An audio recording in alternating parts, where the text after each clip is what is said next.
You wanted to know if it's normal to crave things like dirt, ice, chalk, baking soda, baking powder, coffee grounds. There's a lot of other things that people might crave. And during pregnancy, it's not actually unheard of. There are some women who crave these things that have no nutritional value, and under no other circumstances would you consider eating them.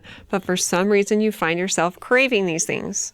I don't suggest giving into these cravings unless it's ice or something, but chomping on a lot of ice can actually hurt your teeth too. So look for good substitutes like gum or hard candy, and talk with your doctor about it, because sometimes there's underlying medical conditions that are attributing to these cravings. After asking you more specific questions, they can determine if further investigation is warranted. For example, anemia is something that might cause someone to have these unusual cravings, and finding out if you have anemia or not is as simple as doing a blood draw. So your doctor may determine that that's necessary if you haven't had one for a while and anemia is possible. Of course, there are other things that can cause it too, so your doctor can give you tailored information and advice after discussing it with you. If you have more questions in the future for me, feel free to ask them on our Facebook page at facebook.com/Intermountain Moms, and recommend us to your friends and family too.